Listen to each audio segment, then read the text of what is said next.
I don't know. I don't think the people of Gaza know what the reaction is, because just during this conference in Germany about AI, another Afghan refugee ran his car in again and injured 22 Germans. Is he on the payroll of the ADF, the Alternative for Deutschland? Because he's really helping them. And I don't think people understand how they come across.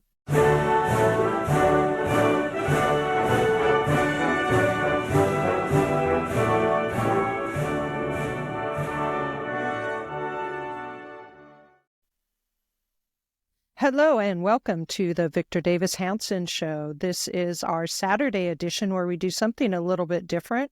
We finished the 7 Great Wonders of the Ancient World, and we're going to start on a new venture with the momentous events of the 20th century that brought historical change. So we'll be looking at that in the middle segment, but we'll do a little bit of news first and at the end. So stay with us, and we'll be right back after these messages. Welcome back to the Victor Davis Hanson Show. Victor's the Martin and Neely Anderson Senior Fellow in Military History and Classics at the Hoover Institution and the Wayne and Marcia Buskey Distinguished Fellow in History at Hillsdale College. You can find him at his website, and I hope everybody comes and joins us, victorhanson.com. It's called The Blade of Perseus, and we have a subscription fee of $6.50 a month or $65 a year. So we hope you come join us. We've got lots of new stuff and changes going on the website, probably for the next month or so. So come join us. Well, Victor, I was just curious, since it is the weekend and people go watch sports on the weekend, I was wondering if you watched the Super Bowl and your impressions on the Super Bowl, and then we'll get into an update on Hamas. Well, I don't want to offend our viewers because there's Eagles fans but it was the worst Super Bowl. I mean, there was no drama from the first minute. The Chiefs didn't come out to play. The Eagles had a strategy to put maximum pressure on their quarterback, and that was it. They were ossified. They'd won 2 prior Super Bowls. They hadn't made changes because they got complacent. The Eagles had made radical changes, and so they reversed the verdict of 2 years earlier. They have to be very careful. The Super Bowl halftime show by Kendrick Lamar was utterly incoherent. By that, what do I mean by that? I don't know I couldn't understand any of the first song's lyrics. They were incomprehensible. They were just mumbled.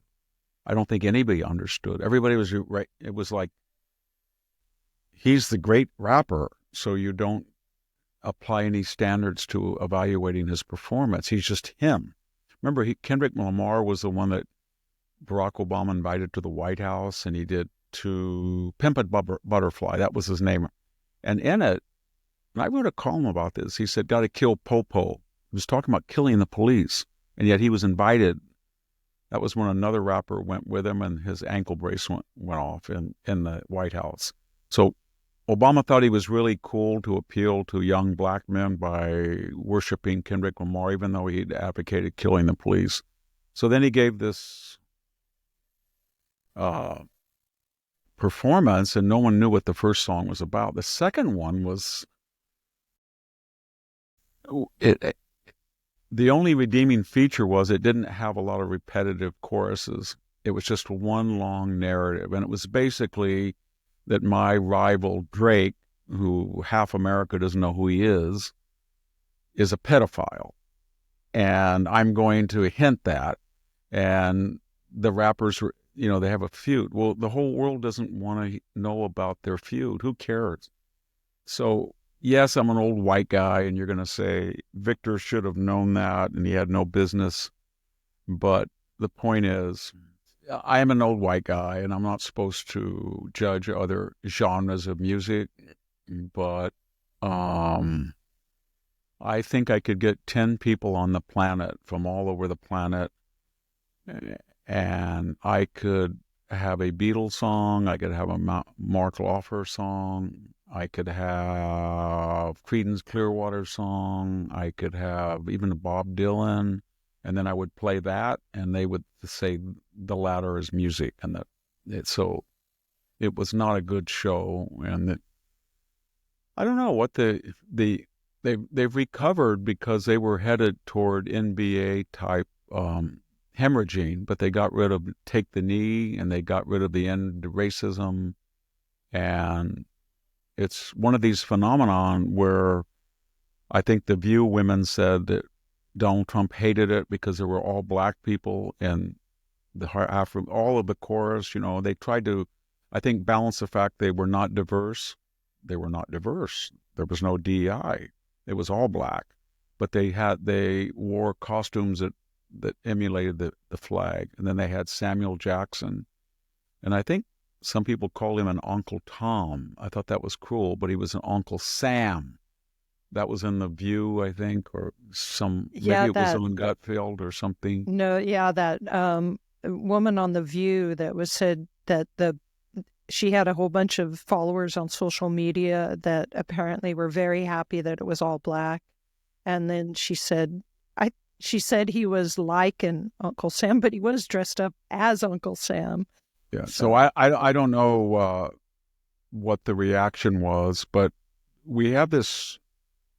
You have to navigate this. It's so strange because African Americans are 12% of the population, and so anywhere that demographic is not represented in CEOs or in universities, then there has to be disparate impact. That's the theory the Supreme Court called it. So then you have to but there's exemptions. So 30% of the Postal Service is African American, or 70% of the NBA, or 68% of the NFL, because they're merit based, and they put more emphases apparently than other groups, and they excel in these, and I think that's great. But when you say that Asians are not represented in the NFL, but they put their emphases, say, in engineering more so than typical white kids or African Americans, and therefore we have to have quotas to keep them from being overrepresented in the universities. And you could make the argument in our society that a ticket into the NFL is more lucrative and more influential for a person's life if they manage their money. All you got to do is last from 21 to 31. There's generous pensions, there's advertising. It's more advantageous than going to Stanford. So I don't understand this whole thing. I never have.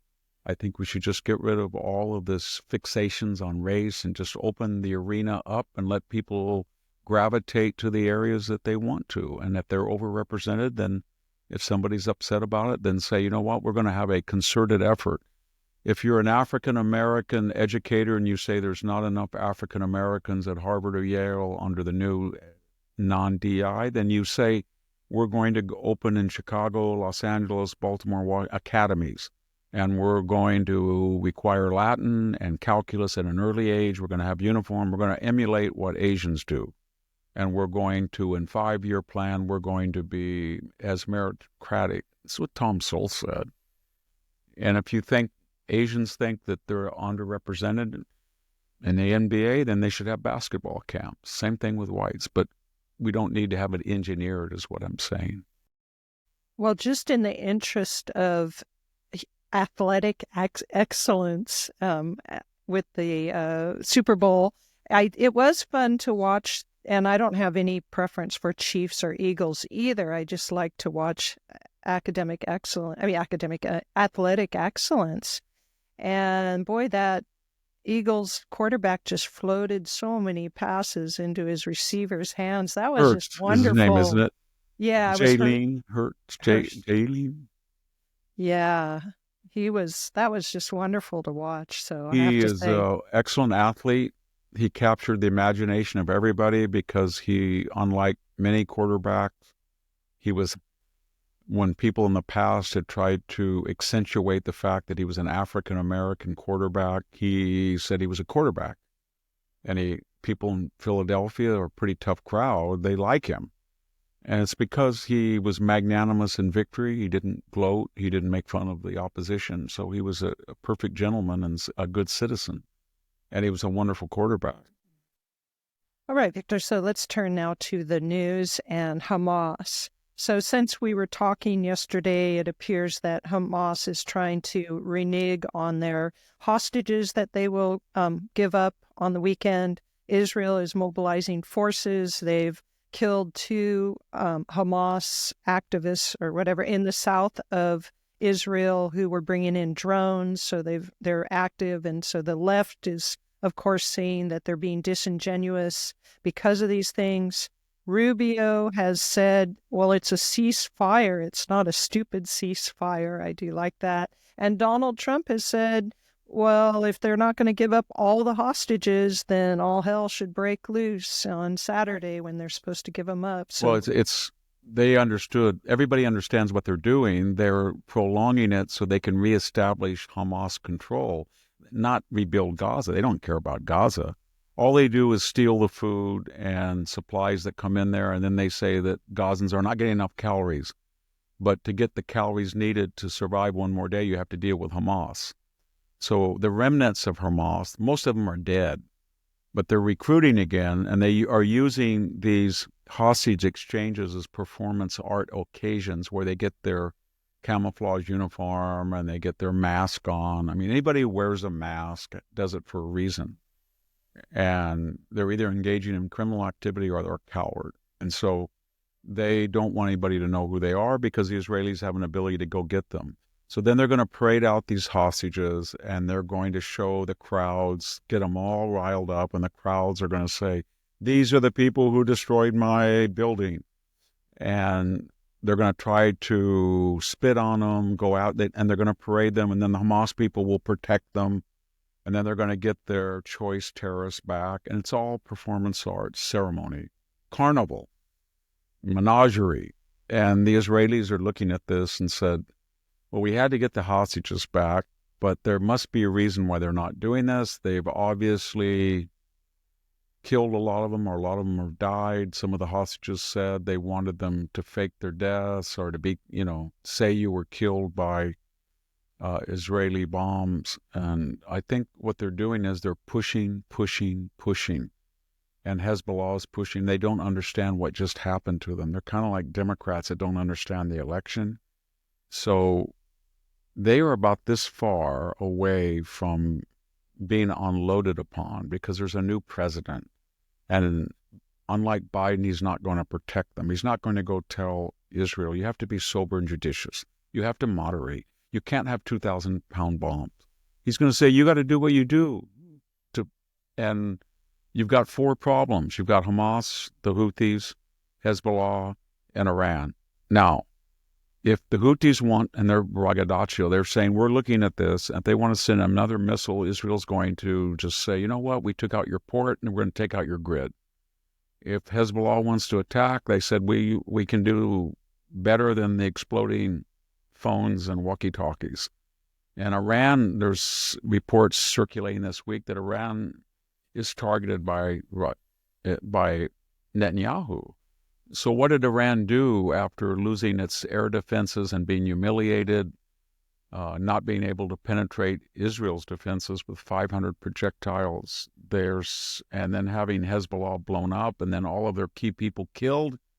They're starting to smuggle weapons and cash through the Lebanese airport again. And so Trump he just said Saturday at noon, all bets are off. And you know what they're going to do? They're going to kind of sort of maybe let go one or two hostages and say, see? And then they want the Western world to go, oh, okay, we're back to the hostage release. I know they were supposed to release 7 or 8, but they did give us 1. And then just when the next one is, they're going to start and say, nope, you broke the deal. We'd better hold off again. It's a caricature of a Middle East business deal. And you can't abide by that. You just have to say, look, this is the deal. If you don't do it, and I don't know how many Americans are still alive that are hostages, but Trump probably knows. And the only problem he's having, and you don't want to go in there to that hellhole with special forces to try to get American hostages back or to kill the Hamas people, because they're pretty much, it's a moonscape, right? It's a Fallujah. And so I don't know what we can do. We can do a lot to the Houthis, and we can do a lot to Hezbollah, and we can do a lot to Iran with airstrikes, but I don't know about this mess. And Yeah, and there's been a lot on on social media and in the news about the condition with which these hostages are being returned. They just look well, skinny they had and 250 as though they've been calories, starved. 250 calories a day, and they had no sunlight, no vitamin D, they had no air, they were tortured, they were interrogated and beaten. It was horrible what they did to them. And the Europeans don't care, and the Middle East doesn't care. And when they came out, if they had it was kind of like the Game of Thrones walk, you know. They were being humiliated. People were they would have been killed. So I don't know. I don't think the people of Gaza know what the reaction is, because just during this conference in Germany about AI, another Afghan refugee ran his car in again and injured 22 Germans. Is he on the payroll of the ADF, the Alternative for Deutschland? Because he's really helping them. And I don't think people understand how they come across. The Gaza people think that they have all the support from the International Criminal Court.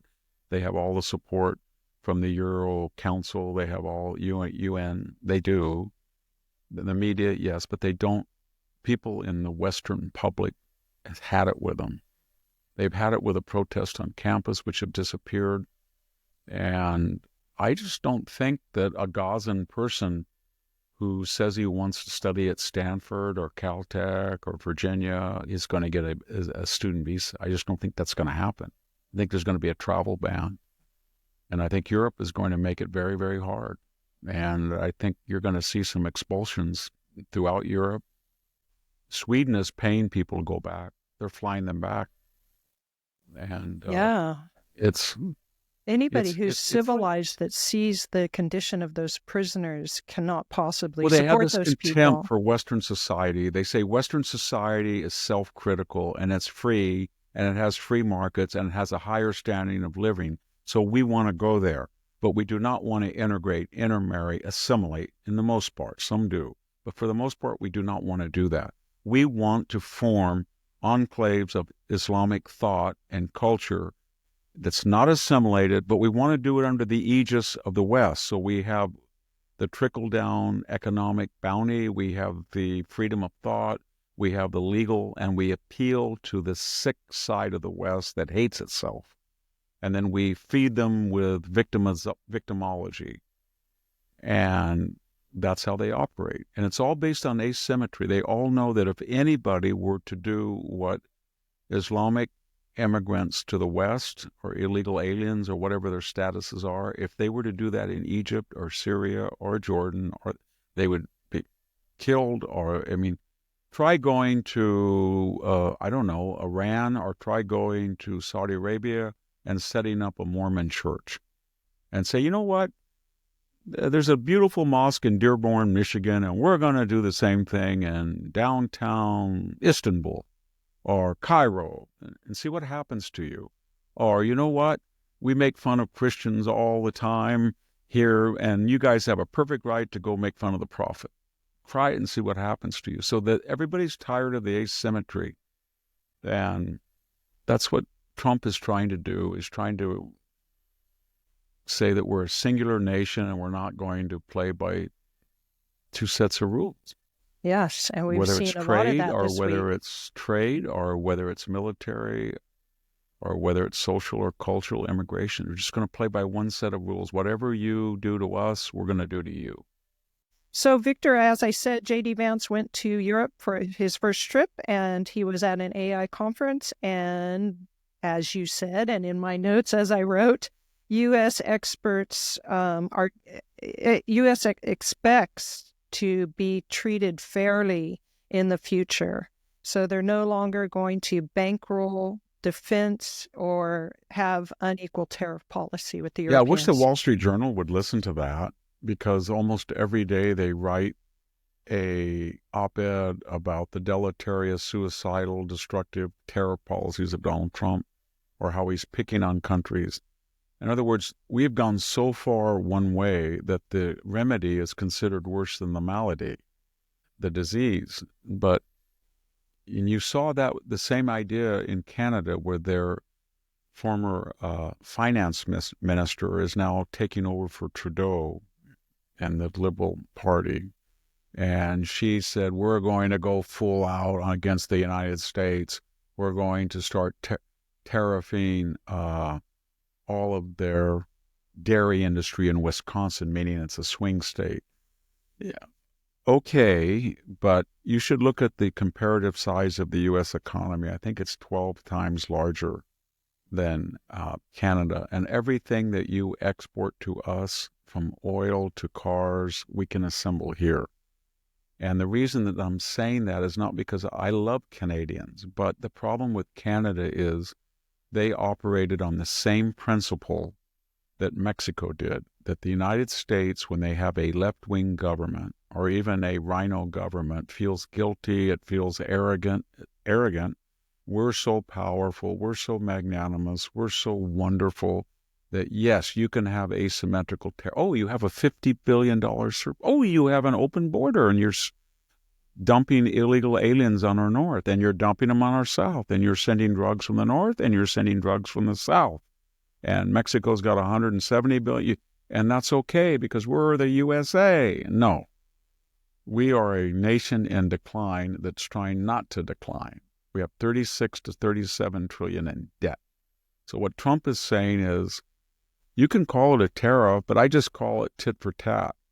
And then everybody said, but you're strong and wealthy. No, no, no, no. China is on the rise. Canada is taking us to the cleaners. Mexico is not only doing that, but with the remittances and the cartels, they're making a fortune. So what he's saying is, go into the inner city in Chicago, walk to downtown San Francisco, go to Venice Beach in Los Angeles, come out here to southwestern.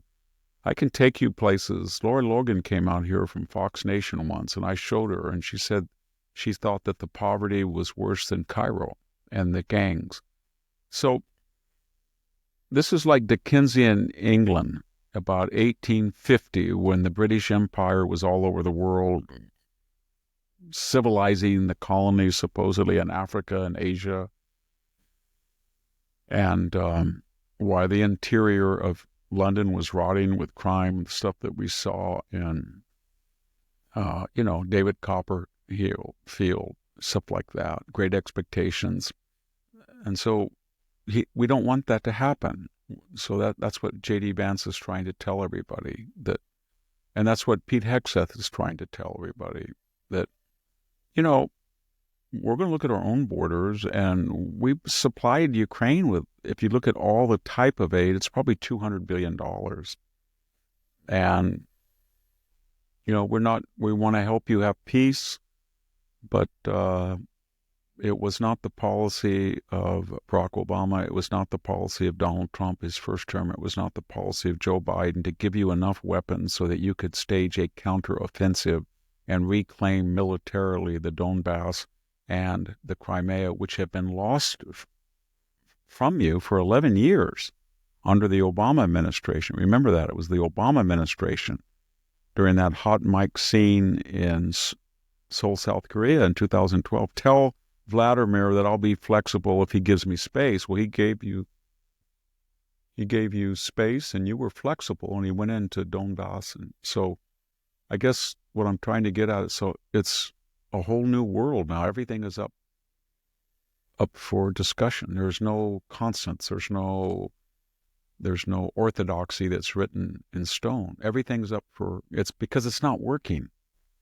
Anytime a society was preeminent and it's $37 billion in debt, and it's got 2 theater wars, and it was humiliated in Afghanistan, and its education system is a joke, and you have this commissar DI system, it's not working.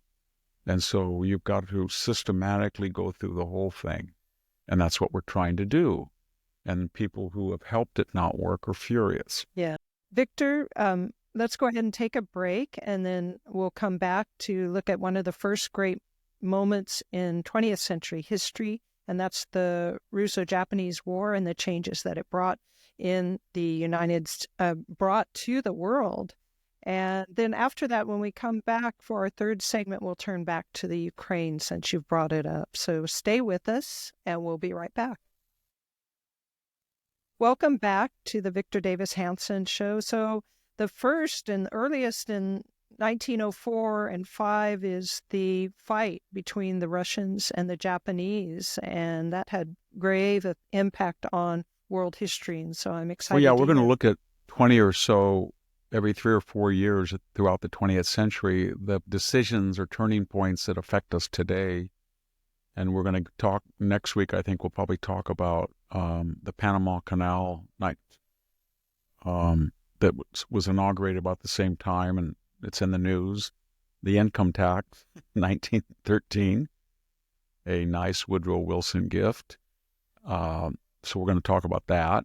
But I want to start with the biggest shock of the century as it opened up was the February-March 1904 to late autumn 1905. It was about a year and a half war.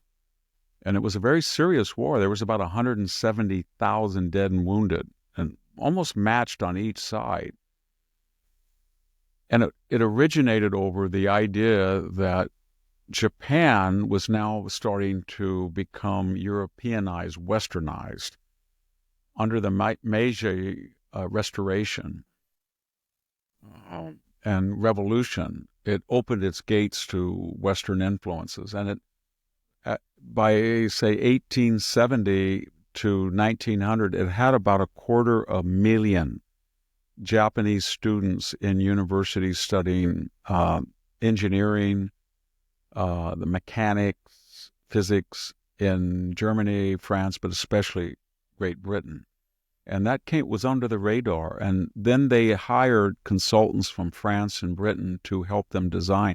They had been doing this during the Tokugawa shogunship, where they started to make Western sail ships. But this really took off.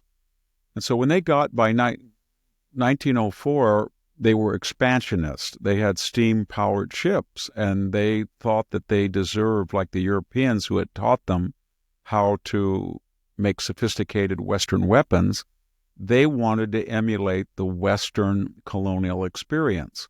So they said, well, just as Europe said Asia and Africa were not up to their technological standards or scientific excellence, so Korea's not, Manchuria's not, so we're going to do what they do. That was the logic. So they started to go into Korea and Manchuria, and they immediately butted up with the czars, Alexander and later Nicholas II. And they said, these are our domains, and we have a protectorate in China. You're not going to Manchuria, and you're not going into Korea. We have a border with Korea too. Well, they were an island, but this is our sphere of influence. And by the way, you're Asians, and we're Westerners, and we're the biggest Western nation. So there was a lot of arrogance. So Japan then declared war because of these skirmishes in Korea and Manchuria. And the first thing they did, the great international port at the time, Port Arthur, is named after I think it was a British engineer who fortified it. They bottled in the Russian Pacific Fleet.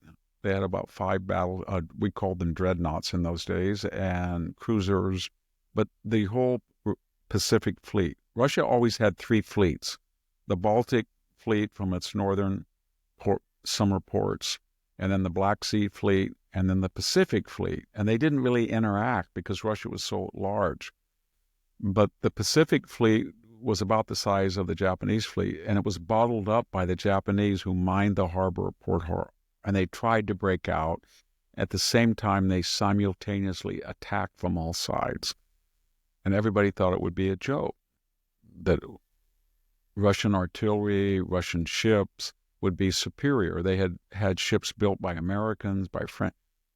And while they were as good, or they were about comparable, Japan had also sent its people to copy the British Admiralty's code of conduct, protocols, strategies. Same thing with the French fleet.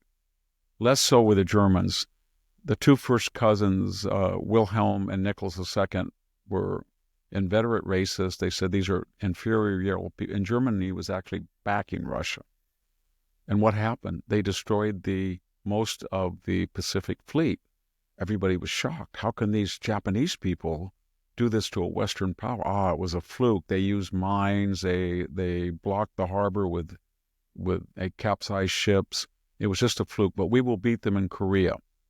And so they had these mass wave attacks like they did in World War II. This is a precursor, but they had superior artillery. They had machine guns. And it was like a precursor of World War I. And the Japanese began to win at great cost. Nevertheless, the Russians had never seen anybody fight like that.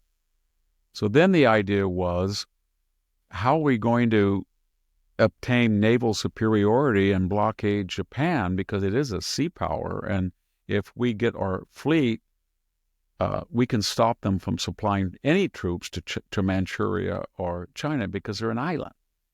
So what fleet is there? It's the Baltic fleet. So they announced that this huge that was their pride and joy. It was built by the Germans and French and American expertise, the Russians. And they had 8 modern battleships, this huge fleet. So they announced, we're going to go defeat the Japanese. But they were way up in the Baltic, so they had to go all the way around out the Baltic, down the Western European coast. The smaller little torpedo ships and cruisers had just gone through the Suez Canal, but the big ships had to go all the way around the Cape of Good Hope. Meanwhile, the whole world was watching this, and the whole world's attitude was, well, Japan, you're going to get a comeuppance, this huge Western fleet. And then they would stop at Madagascar, and then they came in at Vladivostok. But to get up back to their home port, they went through the Sea of Japan, and they went through at night. And they had hospital ships that were lit, and the Japanese fleet spotted them. And by this time, the Japanese had not only besieged Port Arthur, but taken them and defeated them on a land battle. And so in they finally arrived 8 months later. It took them 8 months. And before they knew what happened, Japanese crossed the T. In other words, when a fleet is in line and you cross it like this, your ship's broadside can all go on one side, and they can't use all of because they're in a straight line. They're coming like this, and you just come by like this, and you blast them from both sides. And it's a one-dimensional target. And in any case, they blew the Russian fleet out of the water. They sank over half the ships. They blew up all these new battleships, the pride of the Tsar's fleet. And then Teddy Roosevelt wanted to get involved. He was a progressive, and they thought he'd be fair to the Japanese. And he negotiated a peace deal. He won the Nobel Prize. So they ended in 1905. But basically, Russia had no fleet except this Black Sea fleet. And they lost about 70,000 dead, and Japan had defeated them. So this is a good reminder for Donald Trump, who's going to play Teddy Roosevelt with Ukraine and Russia. They thought that Roosevelt would acknowledge that Japan won, but he kind of didn't. He just said, no reparations, and no, you can't have the Sakhalin Islands that are off your coast that had been Russian. And they said, well, what do we get out of it? Well, you kind of won, and we'll just separate the forces, and you should be happy. You blew apart the two Russian fleets, and you defeated the Russians. At least you did very well on ground.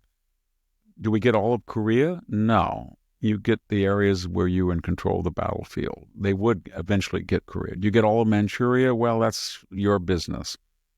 So when they got home and they signed the deal, people started rioting, the Japanese.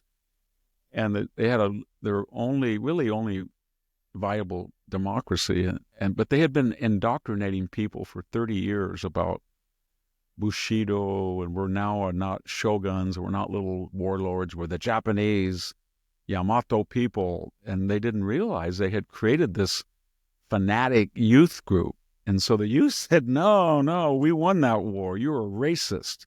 And they had riots, and they overthrew the government. And so then all of Europe went into shock.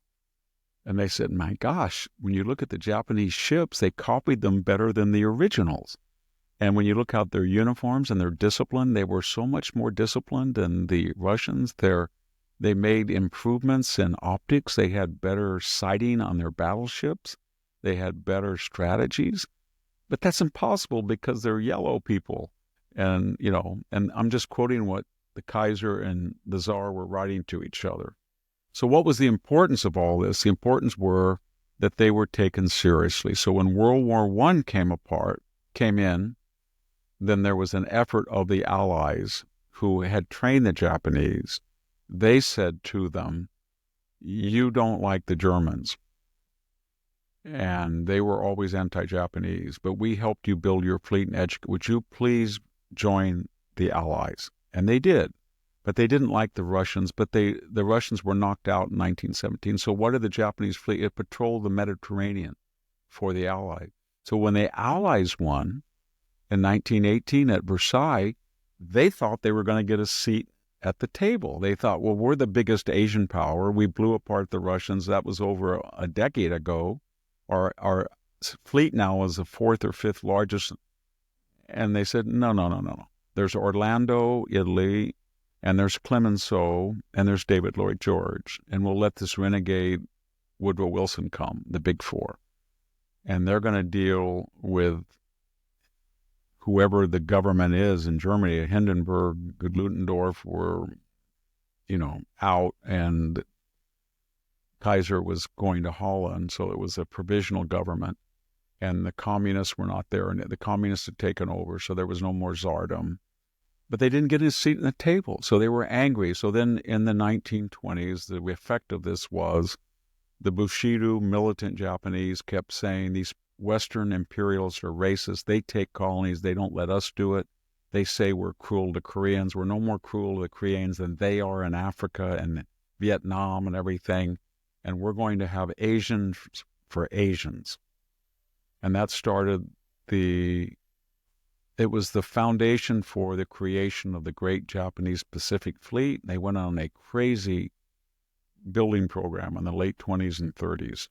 And they said, we are going to have the preeminent fleet in the Pacific, and we're going to colonize it. And we're going to create a greater we're going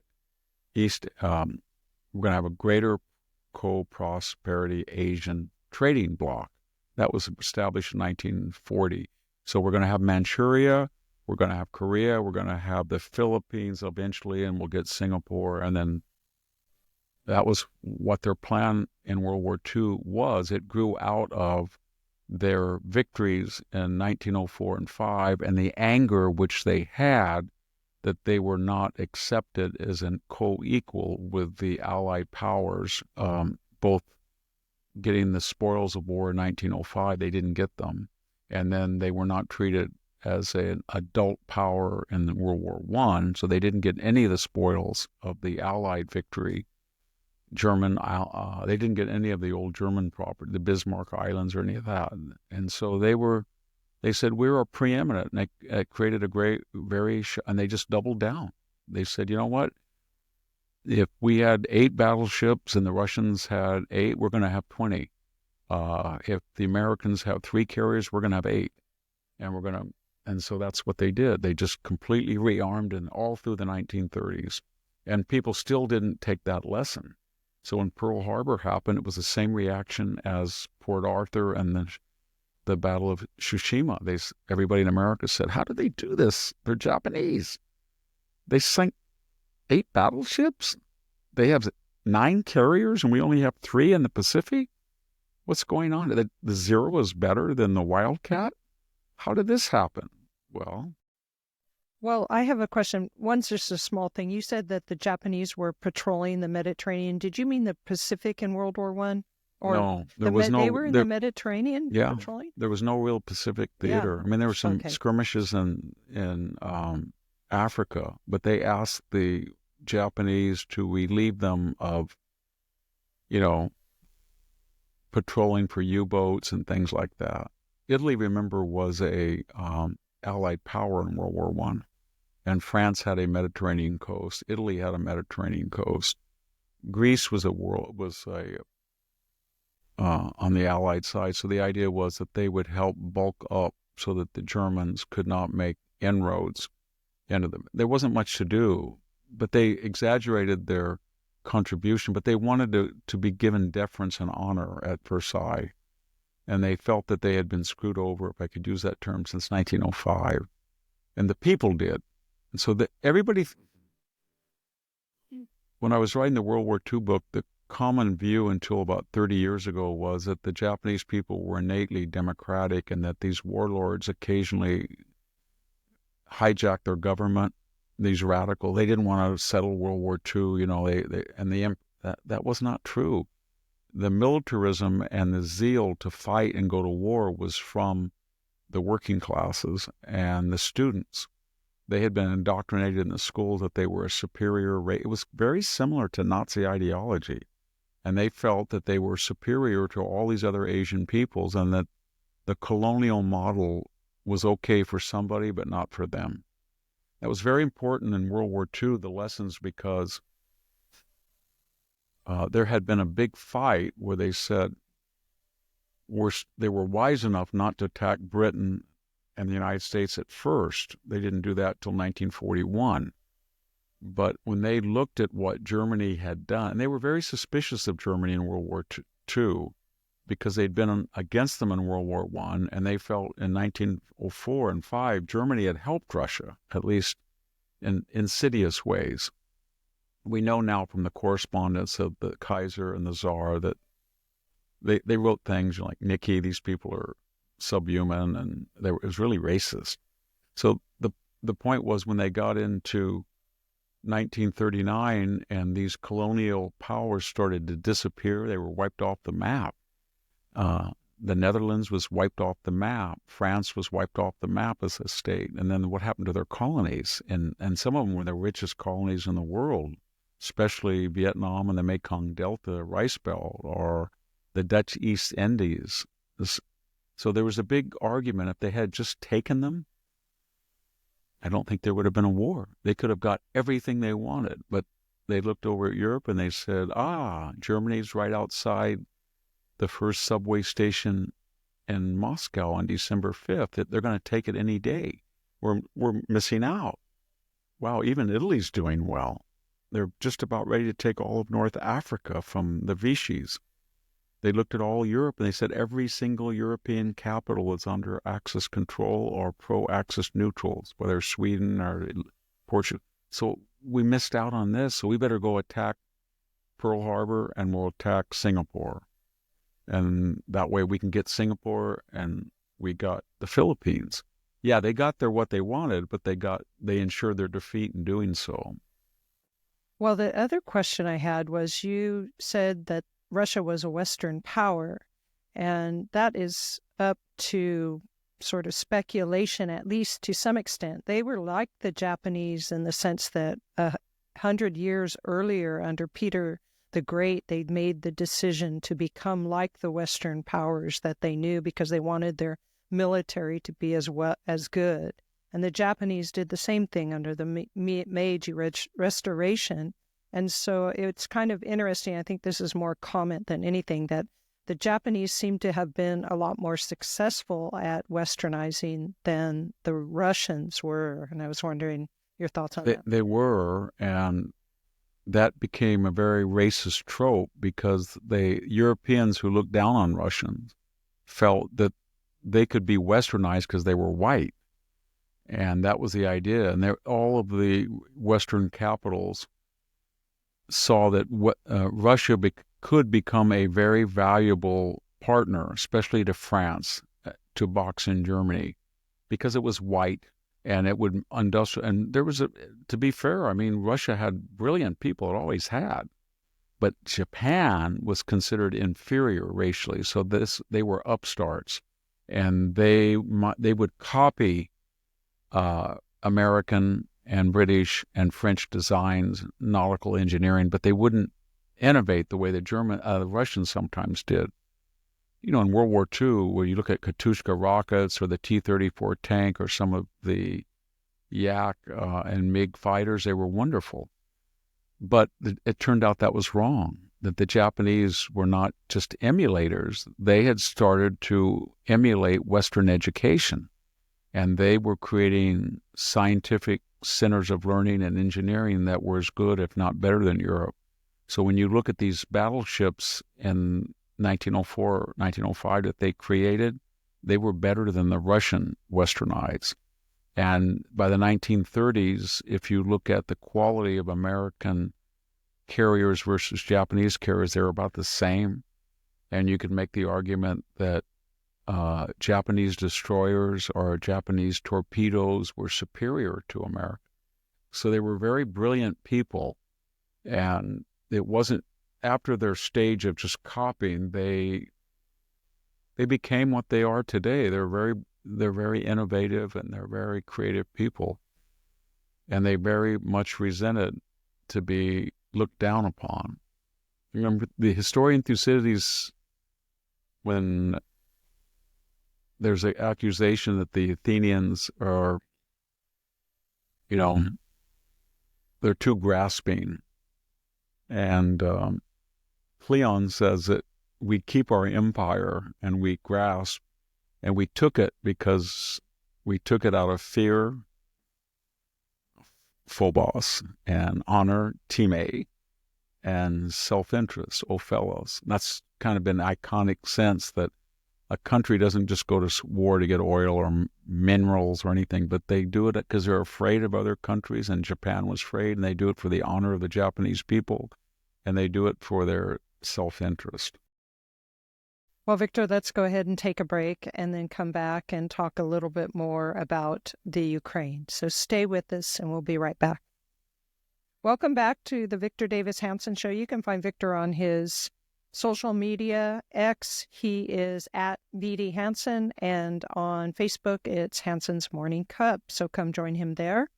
So, Victor, the Ukraine, Donald Trump seems to be making a lot of inroads very quickly, as is wont of the rest of what he's doing. And he seems to be setting up meetings and conference for ending the war and to talk both with Putin and Zelensky about that. And another thing on this whole topic, the U.S. has demanded or suggested that they should have some rare earth mineral deals with the Ukraine just as compensation for their support. And also they've said, as probably most of our audience has heard, that the Ukraine will probably lose some of its territory in this deal, and they will not be part of NATO in this deal. And I would tell everybody not to fall for the liberal left-wing narrative, the stuff that's coming out of, and nor the neoconservative or the stuff that's coming out of the mouth of Bill Kristol or John Bolton. And that narrative goes like this: Donald Trump has a soft spot for Russia. Remember CNN or MSNBC, Anderson Cooper, and therefore he's giving away all of his negotiation points. He's already ruled off the table. He and his idiots like Pete Hegseth and Rubio, they've ruled out NATO membership, and they've ruled out that Ukraine might get back the Donbass and Crimea. They just ceded them, so there's nothing left. Do you really believe that when you're dealing with a psychopath like Putin and you say to Putin, well, we're going to be really tough, and here's something, we're going to put them in NATO. And Putin says, you're not going to do that. He knows there's no public support. If they were in NATO right now, and they said, we were invaded in February 24th by Vladimir Putin, so we want Article 3, everybody from NATO. Do you think some guy having cappuccino in the Netherlands is going to go get his rifle and go there? No. Do you think the United States President Biden is going to say, well, as a NATO member, you're under the NATO nuclear shield? Vladimir, if you don't get out right now, we'll nuke you. No, that was never going to happen. That was a dream of the Obama, Bob Kagan, his wife, Victoria Nuland. They all signaled him that, and George H.W. Bush early on had said they're not going to be in NATO. You don't put them right at the border of Russia.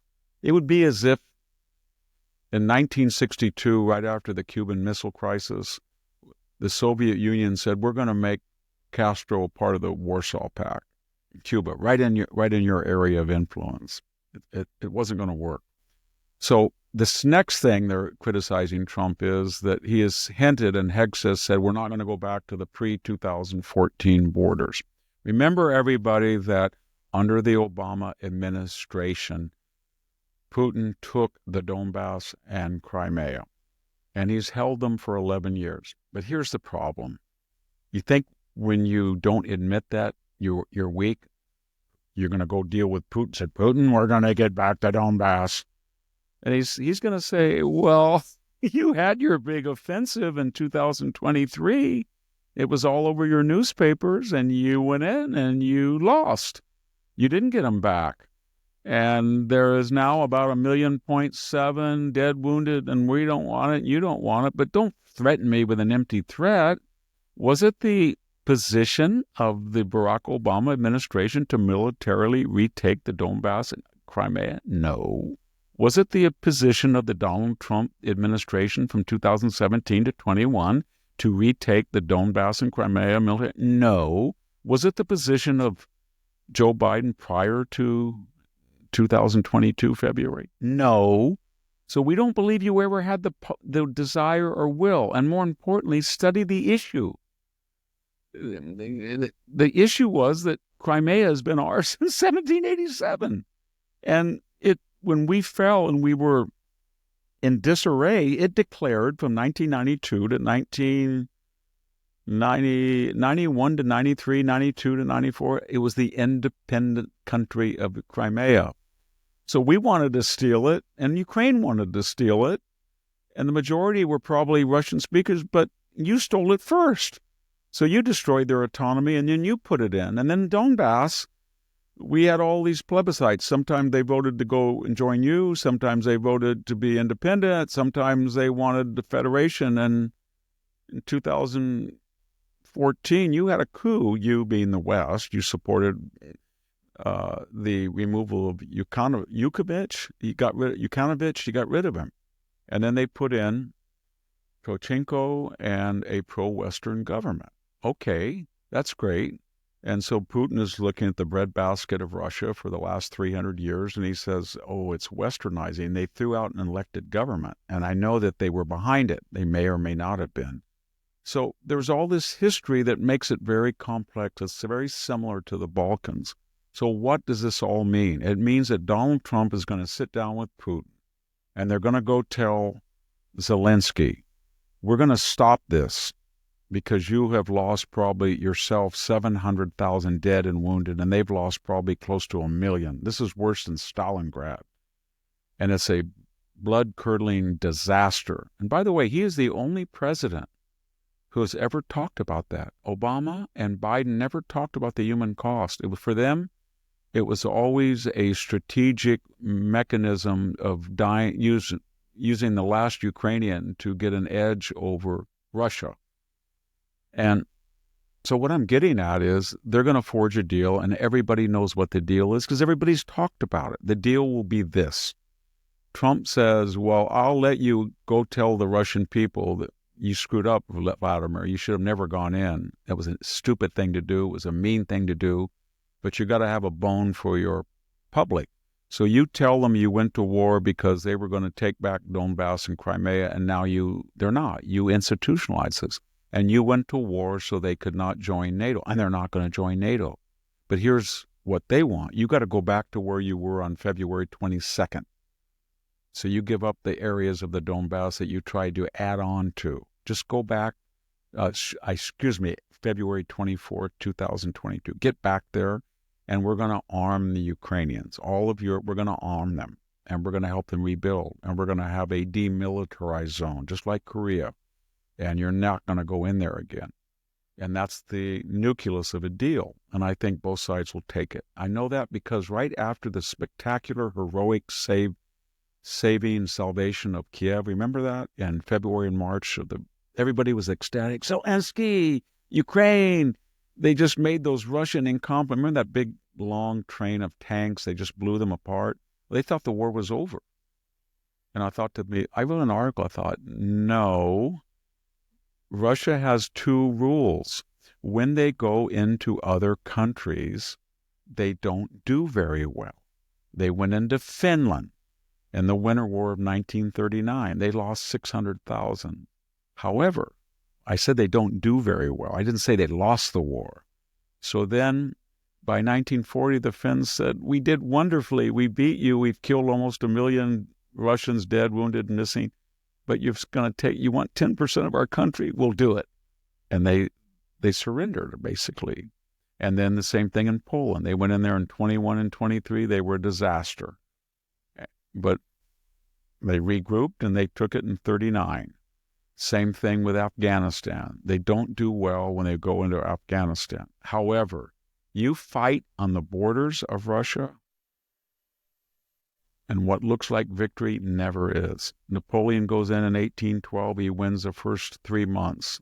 And deeper you go in, and the more that people get angry, he lost. Hitler goes in. He claimed he was at the subway stations of Moscow. Remember the great German myth? They could see the spires of the Kremlin at sunlight glittering in the distance. That was as far as they got. And so when you fight on a Russian border like Donbass or Crimea, they will wear you down. They have 30 times the territory, 4 times the population, 10 times the GDP. And Ukraine had 41 million people. It was the size of California. It's only got 28 million people. They've all left. Not all, but a large part. So we all know what's going to have to, that type of a settlement. I want to just finish by one thing. It's very, very important because we are rewriting history in a very false and dishonest fashion. Everybody should remember what the left is doing. In 2008, George Bush was a lame duck president. He had made a catastrophic mistake by saying he had looked into the eyes of Vladimir Putin and seen his soul, and he was a good man. And Putin looked at that and said, Bush is bogged down in Iraq, and he's bogged down in Afghanistan, and he's a lame duck, and he only has 35% approval. I'm going to go in there because he looked in my eyes. And he did. And he took Ossetia, and he went into Georgia. Okay. So then everybody got angry because Bush put sanctions on him, and there was a estrangement. So Obama comes in. I'm just a Barack Obama, and I mesmerize everybody in my charm. And I've got Hillary over there as my seasoned Secretary of State. And we're going to go to Geneva, and she's going to push a jacuzzi button, and we're going to have a new, I don't know what we're going to call it. It's going to be détente. That's what it's called. We'll call it Russian reset, Vladimir. And that's what he did. And Vladimir Putin looked at this guy, and he goes, he is a total clown. He makes Bush look like Churchill. So I can take him to the cleaners. So I'm going to go make deals with him. And they made the hot mic deal. Tell Vladimir, tell Vladimir that give me some space, and I'll give him flexibility. So then he got dismantled all that effort with the Poles and the Czechs where Obama sold them out. And we stopped missile defense, which would come in very handy right now. And then we stopped all offensive weapons to Ukraine, Obama. It was not Trump, it was Obama. And then he repaid that magnanimity by going into Donbass and Crimea, and Obama did nothing. And then all of a sudden, they had our ambassador, Mike Fall. The whole point was that we were going to democratize Russia, that Putin will be so impressed with Obama's mesmerizing presence, he'll liberalize, it'll be like the old days, and right after the fall of the Berlin Wall, and it's all going to be hunky-dory, and we're going to start lecturing Russia. Mr. Putin, I think it's time. You lost the election. You should sit down. You should step down for free and fair elections, and you have civil rights, and all the great chess players of the world are on our side. It was this stupid thing, and we're going to get rid of your little tin-horn president. He was elected, but we'll get rid of him in Ukraine, and we'll put them in NATO.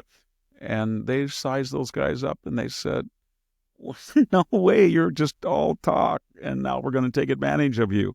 And so they did, and that's when they invaded. And what happened in 2014? They went crazy. Vladimir took advantage of it. These are evil people. These are terrible people. It was whose fault was that? It's Donald Trump. It's 2015. It's his fault. He likes Putin. He's an oligarch. And then all of a sudden it was Russian collusion, Russian disinformation, the Axios ping, and they hated Putin. And then you look at Donald Trump when he was there 4 years and you think, well, James Clapper, he's a Russian asset. He's a Russian poodle. I drove down the 99 and I would see a picture of Devin Nunes and it would say Russian asset, traitor. They were crazy because they were so humiliated that they had trusted Putin and they were so confident in their arrogant idea of nation building that they were going to turn Ukraine into a EU member, NATO member right on the doorstep. And then by osmosis, the liberal Ukraine, Western country would make Russia flip. That was never going to happen. There was no evidence from the czars to the Soviets to the Russian Federation there's any broad support that ever is able to be stable democratic government. It hasn't happened. It may, I hope it does, but so far the idea that Barack Obama and his team are going to mesmerize these people was crazy. So that's very important because that out of that humiliation on the left, that created a hatred. And they pushed Ukraine. We're going to put you in NATO. We're going to pay him back. And then collusion. He's Trump's partner. And that, Mueller found no collusion. We know laptop disinformation was a fraud. Did they learn anything? No. And then we look back, final thing in this rant. So George Bush was president for 8 years. Barack Obama was president for 8 years. And Joe Biden was president for 4. 20-year period. What did Barack Obama and Bush and Biden do to stop Trump in those 20 years? Putin compared to Trump. Nothing. He went into Georgia. He went into Ossetia. He went into the Donbass. He went into Crimea twice. He went into Kiev. He tried to take Kiev. And what happened during that 20-year period? There was a 4-year addendum, so it's 24 years.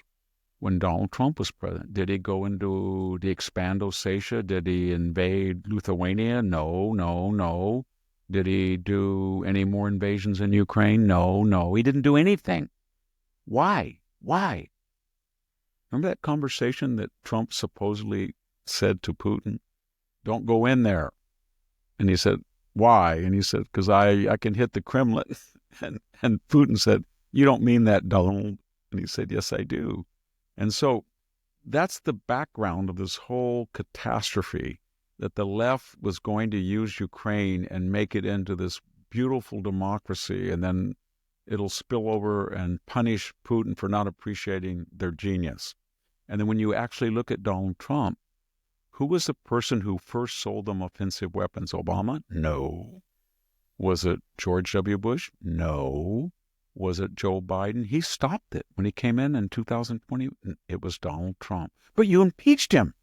Yes, you impeached him for doing just what Joe Biden did. Ukraine was so corrupt. He said, before I give you the congressionally approved money, I am going to insist that you're transparent about what Burisma is doing.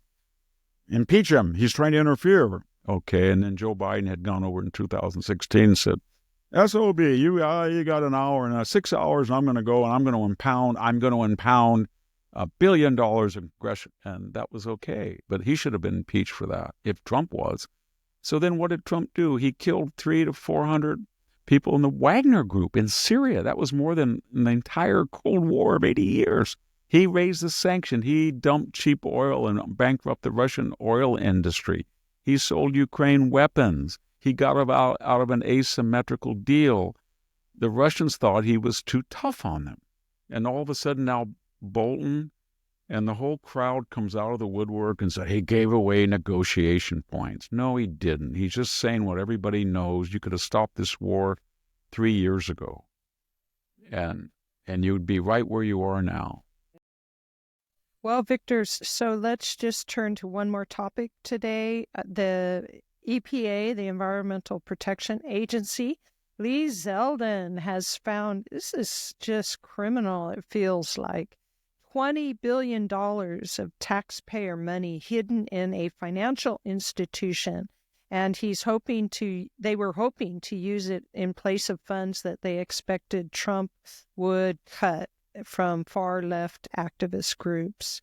That's just incredible, but part of the deep state, I suppose. Well, I mean, people that are examining this huge $37 trillion debt and how we got there, one of their complaints was that USAID, EPA, all of these agencies was spending not just money that was unnecessary, but Trump called it kickbacks. But what they were saying is that once you go into those agencies, after 3 or 4 years, you understand the mechanism from the inside, how it operates, how the USAID, how the NIH operates, how the Center for Allergies and Infectious Diseases operates, how the CDC operates, all of them, how the FBI operates. And then you go out and you form a non-government organization. And you are so moral, you're here to help humanity. And you go back to that agency for the people who used to work for you. And you say, hey, you go back to the EPA. I know how the EPA is. I work there. How you guys all used to work for me. I need $20 million for my wonderful new foundation and NGO. And then I'll disperse it to all these groups. And we got to do it before Trump comes. He will be so angry because we're going to promote EVs and ban natural gas stoves and more winter. And that's what they did. It's very similar to what happens in the military when a 4-star general has all these subordinates in procurement, and then he retires, and then all of a sudden he's in a bidding war that Raytheon, Lockheed, hey, you got to work for us. And then when they work for us, he said, you got to sell this weapon system.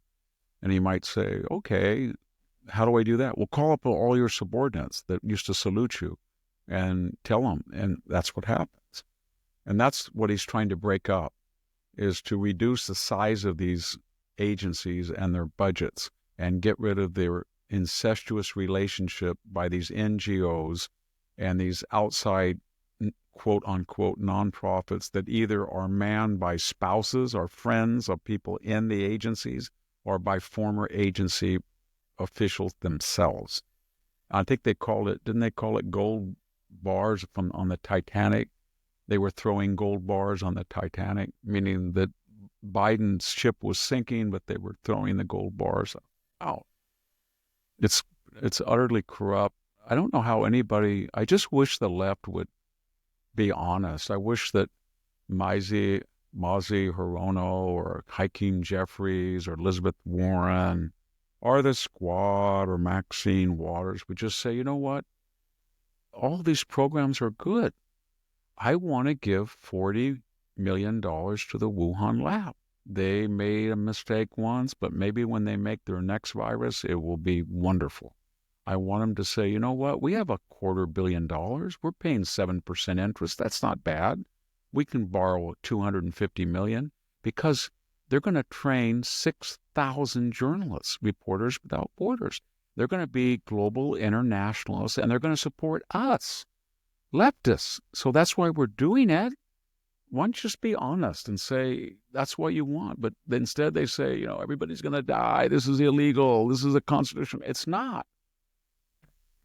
I wrote an article today about mythologies about Elon Musk, and he's never said he had any authority to cut. He's an auditor.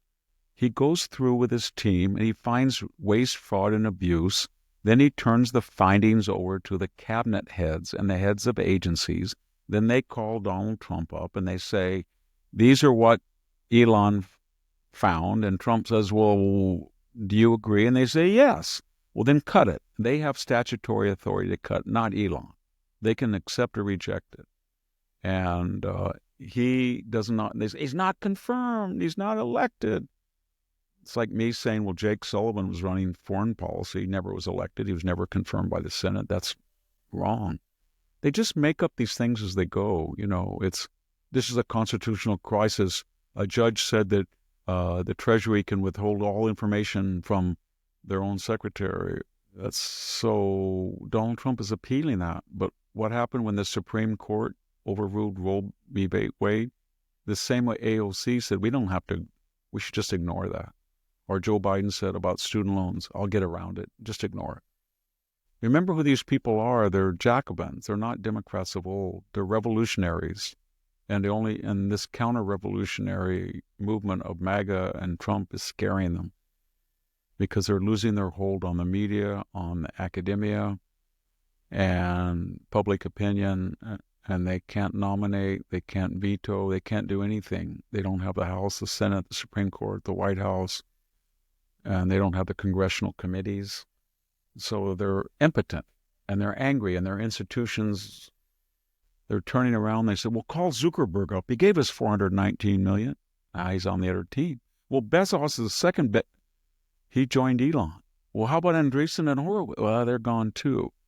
Well, how about Sam Bankman-Fried? Well, he's in jail. Well, how about Soros? Well, he's coming under a lot of suspicion for the stuff he's done.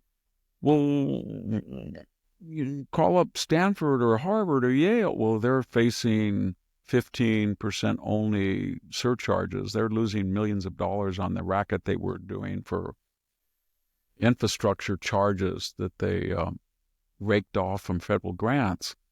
And so they're very angry. They've lost all their source of support.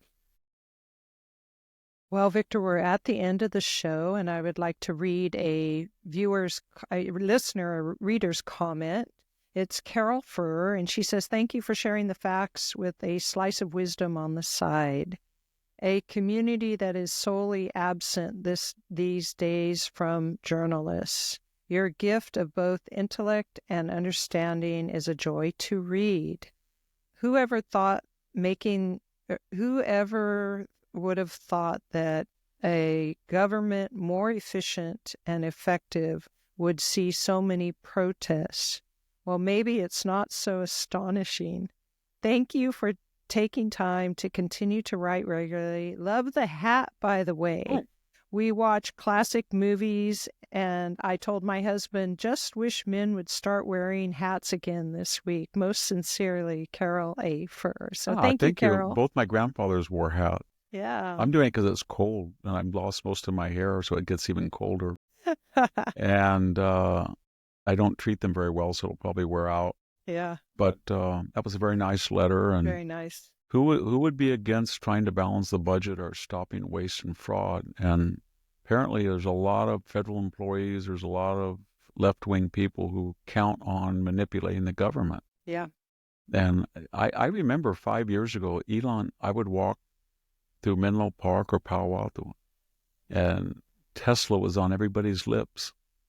Everybody wanted a Tesla. He was their hero. So now they're saying he's an idiot, he's cruel, and you think, okay, so why don't you call up Ukraine and say, Elon, how dare you give them free internet service? Call up North Carolina and Pacific Palisades, you SOB, you're giving them free Starlink? What's wrong with you? Or call up NASA and say, did you see what he did? He sent that SpaceX and he caught it with an erector set arm. That is cheating. And then call him up and said, you know what he wants to do? He wants to take your place and rescue those trapped astronauts up on that station.